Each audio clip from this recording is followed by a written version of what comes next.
And so my name is Bryce, and I am a clinical pharmacist at Mayo Clinic in Rochester. I work primarily in adult inpatient internal medicine. And I would say that of all the questions I get from providers in the hospital, I get more questions about antibiotics than all of the other drug classes combined.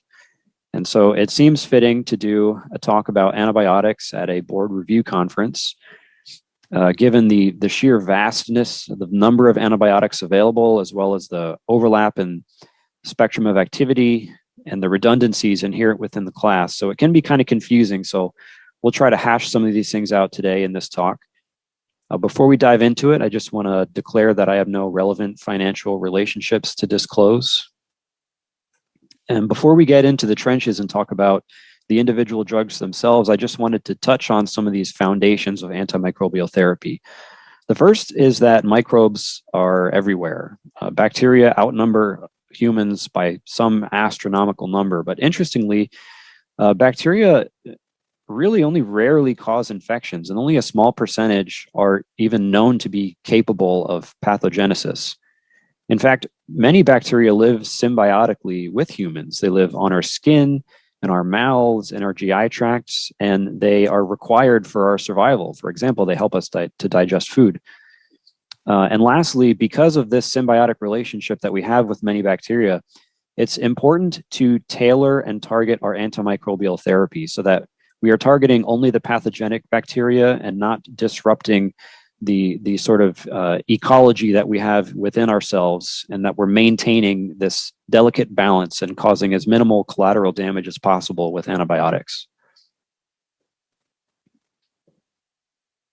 So the purpose of this slide, other than to show you why I became a pharmacist and not a graphic designer, is to highlight some of the targets that we have available to target with antibiotics. So you can see we have cell wall synthesis and stability. Bacteria need to replicate their DNA. They need to make ribosomes and protein. They need to build RNA, and they need to metabolize various different chemicals, folic acid including. And so we have all these targets available to target bacteria, and we'll talk about some of the classes that fall within some of these mechanisms of action. Another topic to touch on here is pharmacodynamics. We'll speak briefly on this for various antibiotic classes, but very quickly, pharmacodynamics is basically a fancy word that talks about the effects of a drug on its target. So antibiotics from different classes have different pharmacodynamic properties, and that has important implications in terms of how we dose antibiotics. There are three major pharmacodynamic categories, and these are time-dependent, concentration-dependent, and exposure-dependent pharmacodynamics. We'll talk about each one of these. So if you look at this graph here, we're looking at drug concentration on the y-axis versus time on the x-axis. So a drug that has concentration-dependent killing, we want to get these high peaks, these high drug concentrations, because those are what kill the bacteria more efficiently. Conversely, time-dependent antibiotics don't really require a high concentration to do what they need to do. They just need to be maintained above what we call the MIC, or the minimum inhibitory concentration. So just keeping these antibiotic concentrations above that line is sufficient enough for the antibiotics to do their job. Some other qualities we'll talk about are bactericidal versus bacteriostatic antibiotics. A bactericidal basically just means that they actually kill the bacteria, whereas bacteriostatic means it inhibits the bacterial's growth.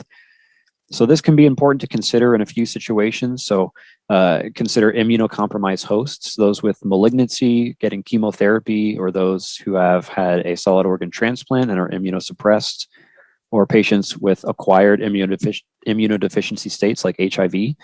Some of these patients can't mount an immune response capable of clearing an infection. So in these cases, we might consider using a bactericidal drug to help them clear that infection faster. Another situation is hard to treat sites of infection, like the central nervous system and endocarditis. So for example, the CNS, it's very difficult to mount a effective immune response within the central nervous system. So if somebody has bacterial meningitis, for example, we would typically be using bactericidal drugs. And so as a pharmacist, this is kind of the antibiotic checklist that I go through. when evaluating the appropriateness of antibiotics